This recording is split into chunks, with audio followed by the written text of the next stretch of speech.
Hello and welcome to a Smurd P video, and today we are looking at the Uncanny X-Men issue 14 as I try to catch up on many different comics. So our story begins a long time ago when things were truly different, and Henrietta was treated differently, and I think Gail actually captures it really well in my mind.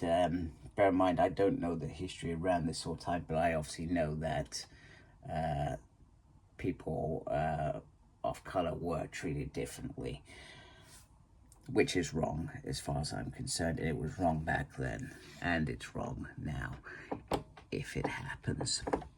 So Henrietta's got her mum's ashes, and this young man has come to assist her on her journey. Now we have the white policeman who were just perhaps itching for an excuse to be able to treat them like dirt, basically, in a nutshell. And the plan is, if they show any unnatural abilities or anything like that, we shoot them both. Now, it will become apparent what they mean by that, and it's not what we think, even though we're led to think it's because of Henrietta's skin color. It isn't. So anyway, I've said too much already, and it becomes apparent who the kids are going to go see by the end of this. If you haven't figured it out, I suspect you will. So writer Gail Simone, artist David Marquez, colors by Matthew Wilson, and voices Clayton Cowles is there as well. So Swamp Thing, what's he called? Man Thing, sorry. Swamp Thing in DC world. I've been watching a lot of DC stuff, apologies. Sometimes it gets confusing. So he said he's like a big doggy, but we have to reveal ourselves and not be scared to get to the big door. Otherwise, well, we get our faces burned off. Yeah, that's not going to scare you, is it? Great, potentially a monster. So they all start revealing themselves. So, in fact, I actually thought that this was, if you haven't read any Uncanny X-Men, it was a good way to get to know these kids and remember what their talents are. So, Valentine can absorb energy, and he uses it to hit harder. Death Dream, we know it can change from death to life, to death to life. Jilla, when she wants to, she can become the most talented and gifted person at any given time, but it doesn't last.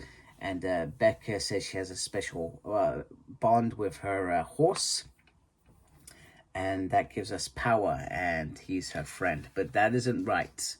And Becca starts getting upset because reality sets in that actually the horse died in a fire a long time ago. She has no idea what's out there, what that horse is, but the horse is with her. And Ransom challenges, I've forgotten his name already. Death Dream, we're going to call him Death Dream, challenges him, but Death Dream doesn't have feelings. But he knew that because he knew about the horse, and it doesn't make any difference in the eyes because he jumps from life to death.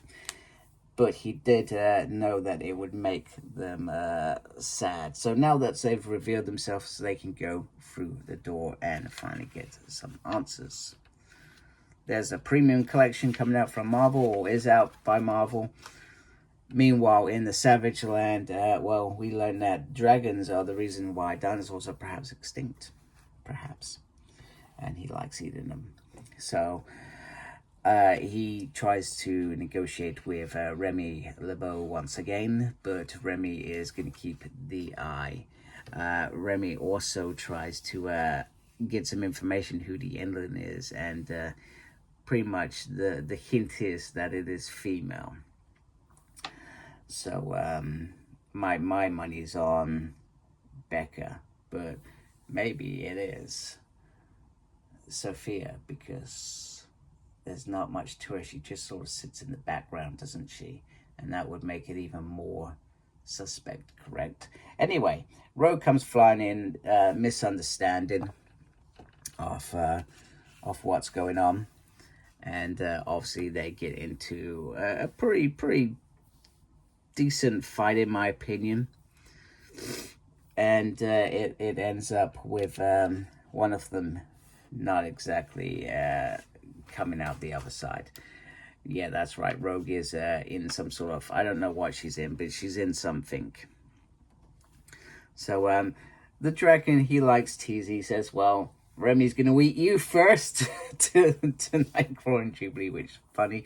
Jubilee starts crying, and he says, why do you weep? And then she's like, you remind me of somebody. He says, ah, right, yes. He misses you too. You should go see him. And obviously he's talking about Shogu. And I'm presuming perhaps I can't remember how that ended. Is he a dragon in another world? I've still not got to grips with what's happening, but I do hope Jubilee explores that part as well, and we do find out that information. So Nightcrawler is going to take Jubilee for some German cocoa. Our warden is upset that they're all in the breaches again. Wolverine's like, where's the kids? And he's got his claws to get Rogue out. So that is enough reason to jump into the past with Henrietta, and we see quite disturbing stuff. These children are poor. Their parents are still around, but they are orphans, so they go on an orphan train and they're sent off. So you're starting to see a theme around children that are lost, because that's what they are, similar to Henrietta at this point. And we get to a point where they can no longer go in the vehicle anymore to get to their destination. And the two policemen, I think they're policemen, they act like policemen, stop them. They've got guns, and they say, just don't move. And he tries to protect Miss Henry, and that is deemed as an act of movement, perhaps of aggression. I don't think it is aggressive. I mean, you can look on his face, he is terrified of his friend, and he takes a shot. And that leads us to the real piece. That's right.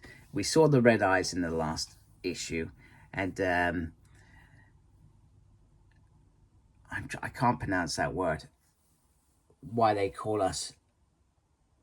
Okay, it's not going to come out. I'm really sorry. However, she starts changing, and then we get it. She's a mutate shooter. So I'm not sure if they had a hint that she was a mutate, and that's what they were looking for. I could be completely wrong, and it is just a completely them being racist, hated white men, like perhaps a lot were back then.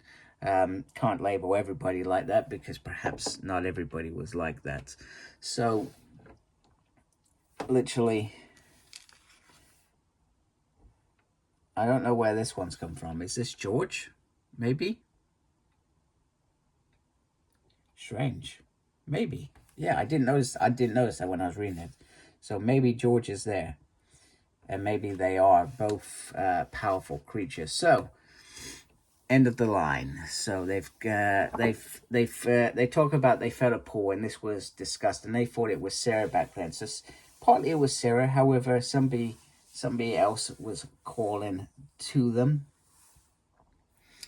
and she is the guardian of the Pembra, and you may call her Lady Henrietta. We knew this was going to collide. Let's be honest. It was always past and present going to collide. It was the same with Sarah's story as well. It was a little bit of past and future collided. So what is Lady Henrietta up to? What is her goal here? She's been in the shadows protecting this, whatever this is. So there is death and a city beyond here. Did she take all the orphan children and protect them in here? I hope we're going to find out in the next issue, which is going to come out very quickly because I've got it, so I will be reviewing it quite quickly. But yeah, I really enjoyed this. I've actually really enjoyed Gail's tale. I've enjoyed how Henrietta has been shared with us, that she's from the past, and I like how this is going, and it's certainly feeding into the future prophecies that stuff is going to go wrong here, right? So anyway, hope you like my video. If you do, please do support my channel by subscribing. Thank you for watching. Thank you for being subscribed already. Please look after yourself and embrace geekiness. Take care. Goodbye.